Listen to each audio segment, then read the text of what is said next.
Saya sedih sampai meneteskan air mata. Ada kiai saudara yang pondoknya rubuh, 66 santri atau 67 santri meninggal dunia dalam keadaan sedih, terus diserang, dicaci maki, dijelek-jelekin saudara. Apa?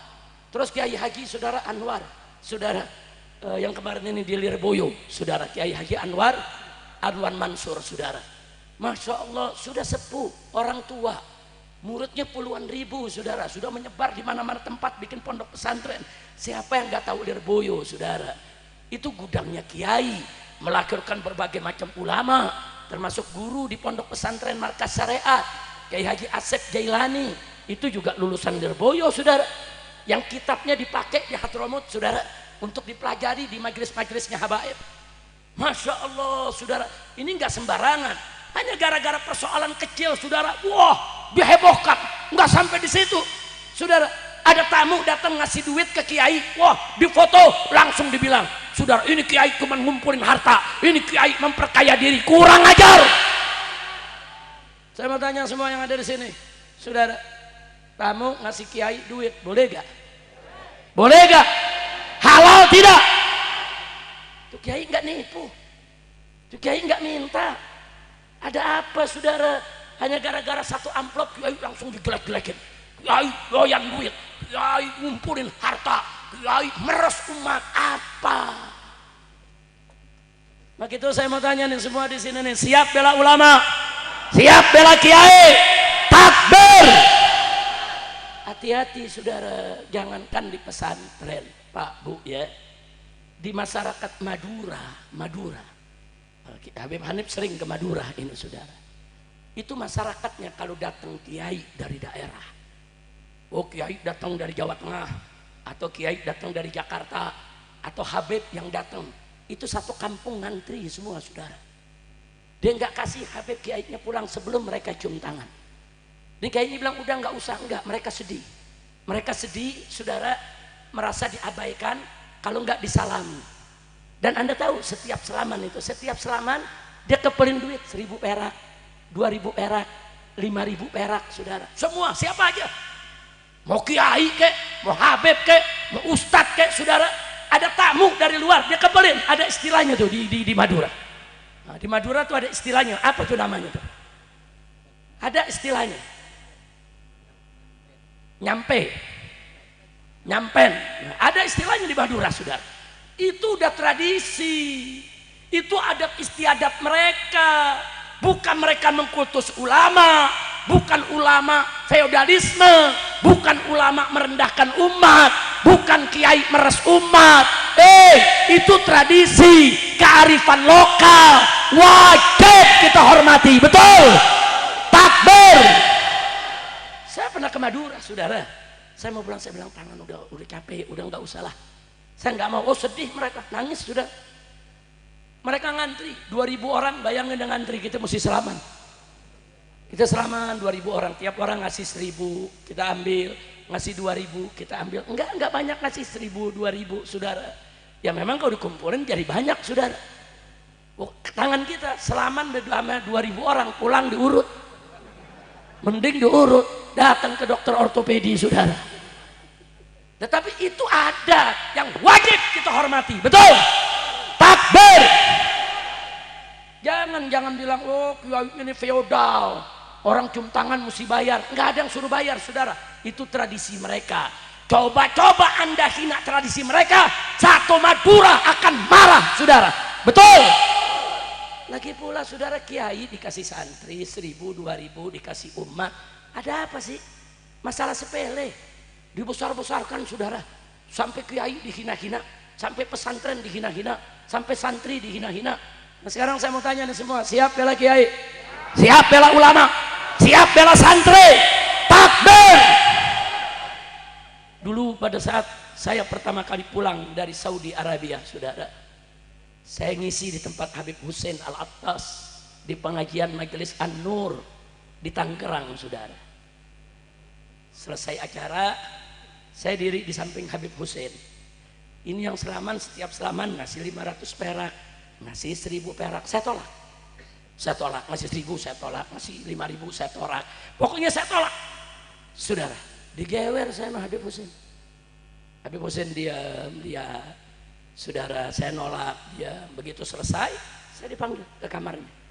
Habib Rizik, itu mereka ngasih 1.000 rupiah, 500 rupiah karena mahabbahnya, cintanya. Jangan dikecewakan, nanti mereka kecewa. Masih mending kalau sekedar kecewa. Kalau mereka nanti suudzon, oh Habib dikasih 1.000 ditolak, maunya 5 juta kali ini. Nanti kalau mereka suudzon kan jadi dosa. Terima. Soal nanti setelah kumpul antum mau sedekah lagi, sedekahin. Tapi terima. Ditegur saya, saudara, maklum ini kan murid baru nih, baru pulang dari Saudi, nggak tahu tradisi, saudara. Saya tolak, bukan tolak karena sombong, memang saya nggak sampai hati mengambil, nggak enak, malu. Tapi setelah saya diberikan nasihat, digewer oleh Habib Hussein Al-Attas, saudara. Habib Hussein Al-Attas ini cucu daripada makam keramat Empang, saudara. Nah, njitnya Habib Ahmad Lel, mana Habib Ahmad? Ada di atas. Naam bin Muhdar bin Hussein, saudara. Digewer, nggak boleh. Nah, semenjak saat itu, saudara, saya tidak pernah menolak. Hatta diberikan cuma 200 perak, 50 perak, saudara, terima. Itu dalilul mahabbah, itu ramzul mahabbah. Jangan kecewakan umat. Itulah yang dilakukan oleh para kiai kita, bukan kiai-kiai kita meres umat, betul. Maka itu saya mau tanya, nih yang ngejelek-jelekin kiai sekarang kurang ajar tidak? Saya mau tanya, biarkan atau lawan? Biarkan atau lawan? Takbir. Baik, saudara. Supaya Anda tahu, saudara, gimana sih jasa para ulama kita, saudara. Bapak, Ibu yang saya cinta, pesantren itu udah ada sebelum Indonesia lahir. Indonesia belum ada, pesantren udah ada. Kiai-kiai udah ada. Dan di zaman penjajahan Belanda, siang kiai buka kitab, malam hari kiai angkat bedil, serbu posko-posko penjagaan Belanda, saudara. Kalau di Betawi, Bekasi terkenal Kiai Haji Nur Ali, saudara. Kiai Haji Nur Ali ini, saudara, di Bekasi siapa yang nggak tahu, saudara? Siang buka kitab, malam angkat bedil. Beliau diangkat jadi pahlawan nasional, saudara. Beliau pemimpin, beliau mujahid, ulama sekaligus pejuang. Nah, jadi saudara, jangan main-main dengan ulama-ulama kita. Dulu tentara nggak ada. Jadi yang lawan penjajah, saudara, pada datang ke kita siapa? Tentara. Kita nggak punya tentara kok. Nggak ada tentara, saudara. Yang melawan mereka adalah laskar-laskar Islam. Dulu kiai-kiai bikin laskar-laskar Islam. Pesantren-pesantren punya laskar-laskar Islam, saudara. Laskar-laskar itulah yang bersatu perang melawan daripada penjajah, saudara. Takbir. Dan akhirnya laskar-laskar tadi tahun 45 disatukan, saudara, dijadikan tentara Indonesia, saudara. Dan diangkatlah, saudara, Pak Sudirman menjadi panglima besarnya. Siapa Jenderal Sudirman? Beliau adalah ustadz di Madrasah Ibtidaiyah di Yogyakarta, saudara. Subhanallah. Tentara itu lahir dari rahim ulama. Tentara itu lahir dari rahim Islam. Tentara itu lahir dari laskar-laskar Islam, saudara. Jasa ulama, jasa pesantren dalam perjuangan kemerdekaan kita nggak bisa kita lupakan, saudara. Betul. Baik, sebelum saya akhiri, saudara, saya punya catatan. Saya mau tunjukkan kepada Anda biar Anda tahu, saudara, bagaimana perjuangan pondok-pondok pesantren kita, saudara. Mari kita lihat, saudara. Pertama yang saya mau tunjukkan kepada Anda semua, pesantren tertua di Indonesia berdasarkan catatan sejarah masyarakat Aceh itu adalah Dayah Cotkala di negeri Perlak, saudara.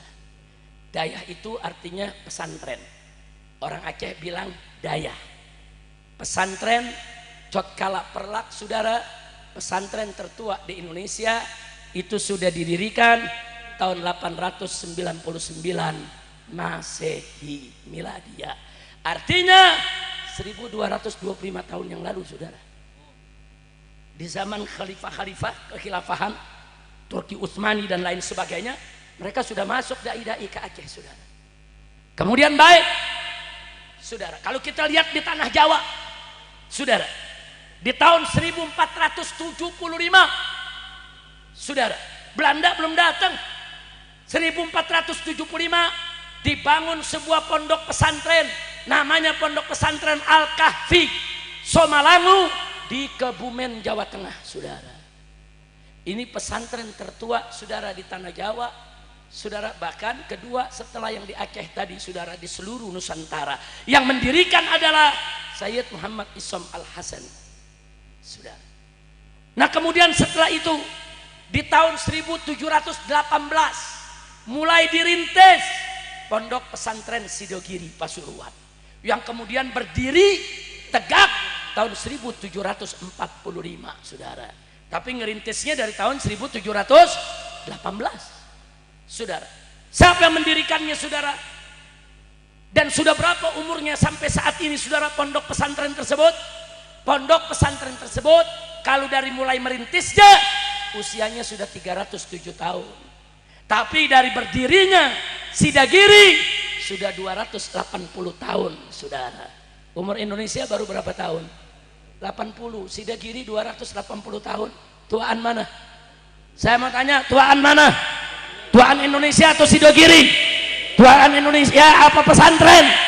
Betul. Takbir. Enggak main-main, saudara. Kemudian kita lihat lagi, saudara. Tahun 1838, catat, 1838 didirikan di Tambak Beras Pondok Pesantren Bahrul Ulum, saudara. Yang mendirikan adalah Kiai Haji Abdus Salam yang biasa dipanggil Mbah Soiho. 1838. Dan tahun 1800, saudara, 52 didirikan Pondok Pesantren Langitan di Tuban oleh Kiai Haji, saudara, Muhammad Nur. Yang kemarin terakhir ulama terkenal dari sana di zaman Gus Dur adalah Kiai Haji Abdullah Fakih Langitan, saudara, rahimahullah. Luar biasa, saudara. Kemudian kita lihat lagi tahun 1852, ini 1800-an semua, saudara. 1861 setelah Langitan, saudara, berdiri Pondok Pesantren Syekhuna Khalil Bangkalan di Madura, saudara. Sampai hari ini pesantrennya masih ada semua, saudara. Sidagiri masih ada, Langitan masih ada, saudara. Syekhuna Khalil juga pondok pesantrennya masih ada, saudara. Kemudian berikutnya lagi tahun 1885 didirikan Pondok Pesantren, saudara, Darul Ulum Jombang oleh Kiai Haji Tamim Irsyad dari Bangkalan. Kemudian kita lihat lagi tahun 1899 didirikan Pondok Pesantren Tepu Irang Jombang oleh pendiri Nahdlatul Ulama Kiai Haji Hasyim Asy'ari radhiyallahu anhu, saudara.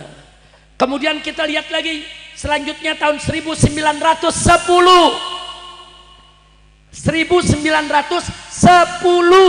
saudara, didirikan Pondok Pesantren Lirboyo di Kediri, saudara. Siapa yang mendirikannya, saudara? Kiai Haji Abdul Karim, yang saat ini, saudara, kita tahu dipegang oleh Kiai Haji Anwar Mansur yang kemarin lagi diolok-olok, saudara, oleh kelompok-kelompok yang benci ulama. Kurang ajar tidak? Kurang ajar tidak? Dan catat dari Ponpes Lirboyo, saudara, lahir Kiai Haji Maimun Zubair, lulusan Lirboyo, saudara. Kiai Haji Mustafa Bisri, saudara, lulusan Lirboyo, saudara. Kiai-kiai besar sembarangan aja menghina pesantren, saudara. Baik, saya bacakan lagi di sini, saudara. Kemudian tahun 1912 kita pindah ke Sumatera, saudara. Didirikan Pondok Pesantren Al Mustofawiyah di Purbabaru, daerah Mandailing, saudara. Siapa yang mendirikannya? Syekh Mustafa Husain Al Mandaili.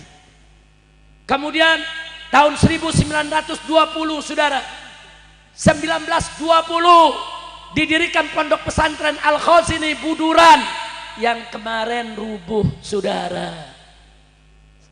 Didirikan 1920, sekarang kita udah tahun 2025. Berarti umurnya lebih gak dari 100 tahun? Lebih, saudara. Jangan sembarangan menghina ulama, menghina pondok pesantren, saudara. Lanjut. Baik, tahun 1923 kita belum merdeka, saudara. Didirikan pondok pesantren Diniyah Putri Padang Panjang, Sumatera Barat, yang mendirikannya seorang nyai, saudara, seorang perempuan, saudara. Siapa namanya? Nyai Rahma El Yunusiyah, saudara. Perempuan dari pesantren tahun 1923, saudara. Bahkan diangkat jadi pahlawan nasional. Nah, kemudian kita lihat lagi, saudara.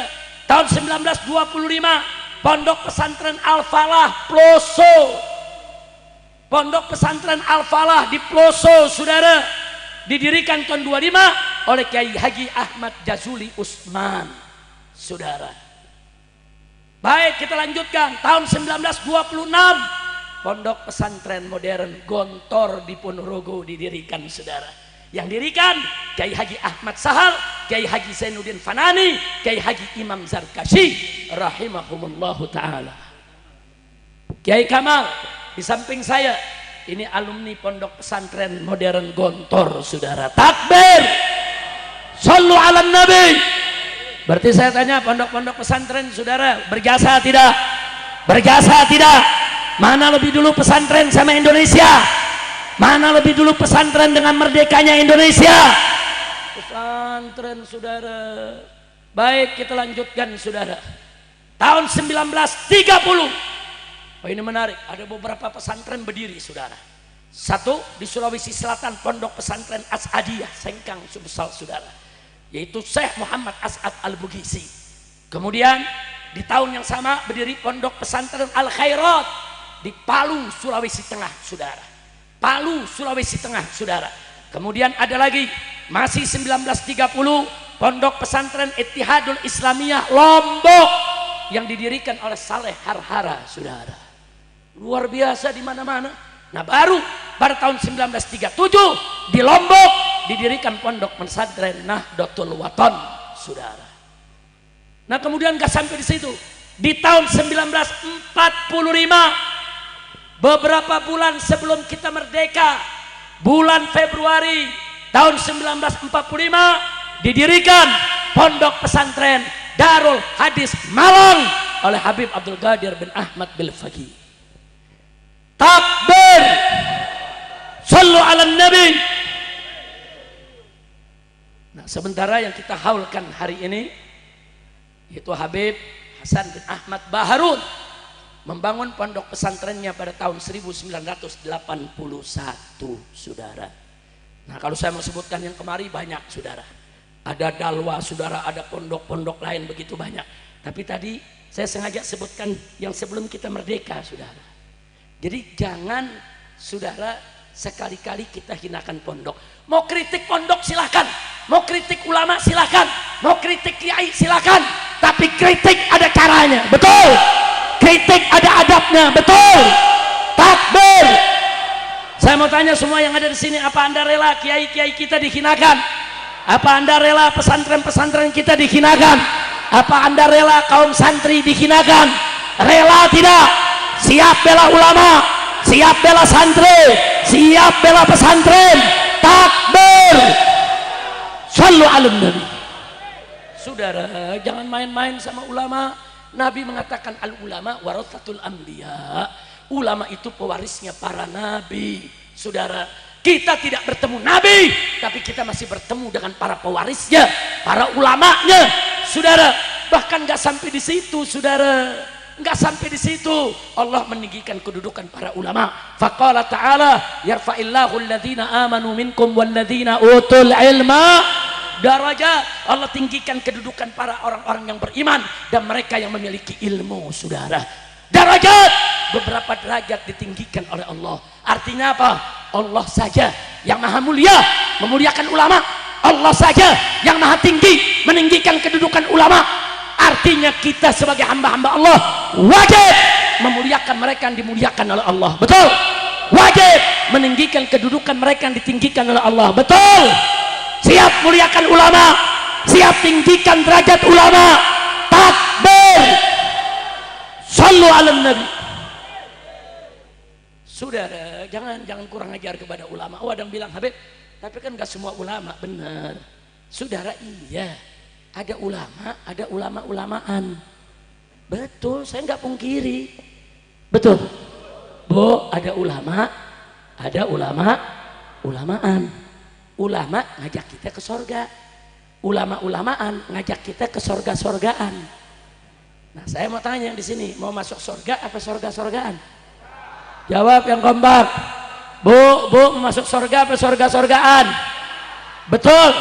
Kalau mau masuk sorga harus ikut mau ikut ulama atau ulama-ulamaan?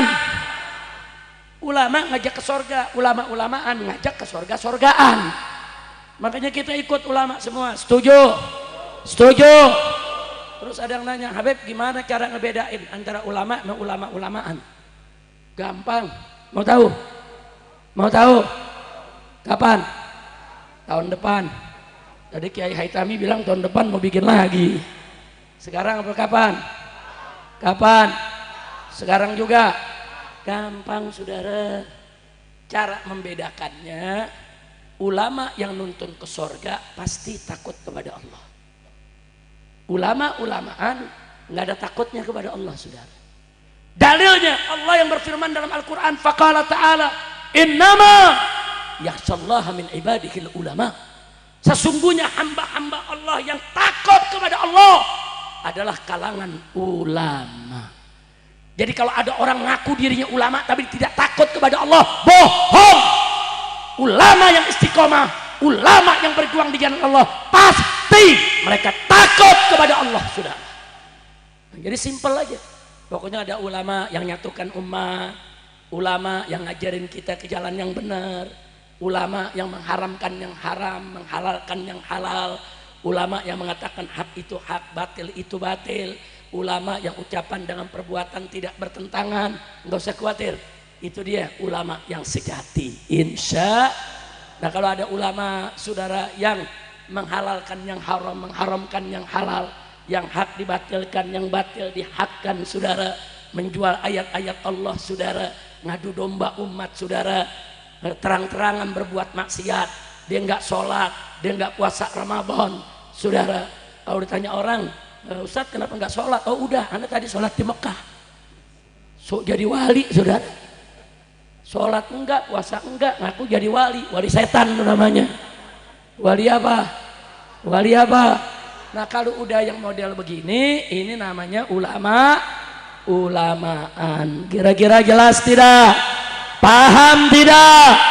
Betul? Nah baik, sekarang yang terakhir, saya mau tanya nih semua, keseriusannya nih, bener apa enggak nih? Siap bela ulama? Betul? Siap bela pesantren? Siap bela kiai? Ibu, saya mau tanya, siap bu bela ulama? Siap bela kiai? Anak-anak muda saya tanya, siap bela ulama? Siap bela kiai? Siap bela ustadz? Betul? Kalau dibilang radikal? Lu jawab masa bodohnya kurang kompak loh. Pokoknya kita mau bela ulama, bela kiai, bela santri. Masa bodoh amat. Orang mau tuduh kita ekstrim, mau tuduh radikal, mau tuduh teroris, masa bodoh.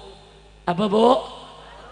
Masa bodoh. Kalau orang Banten bilang, kalau dibilang ekstrim, kalau dimusuhin, kalau dipanggil polisi, kalau ditangkap, kalau diculik, kalau dibunuh, kalau dibilang nasabnya palsu, tuh Habib Hanif paling kencang, masa bodoh.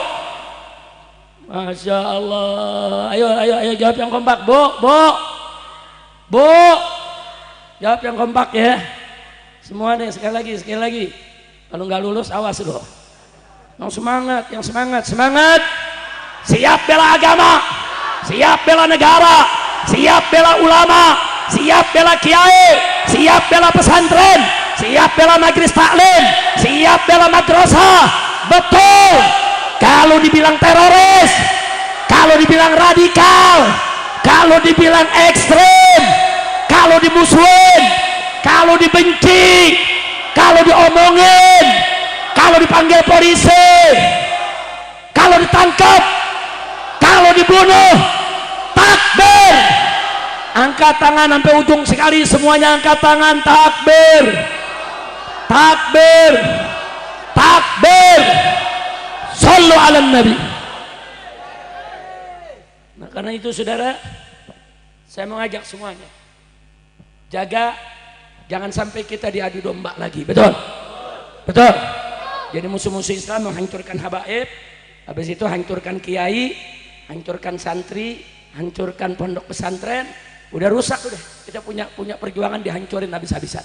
Maka itu mulai malam ini buka mata kita, buka telinga kita, satukan langkah kita, satukan hati kita. Kita harus bersatu membela Islam. Siap? Siap? Dan satu seperti waktu 212, rame-rame kita kompak bela Quran. Betul? Betul? Nah, akhirnya kita menang tidak? Menang saudara. Karena apa kita menang? Karena bersatu. Loh kok bisa menang? Karena Allah bersama orang yang bersatu.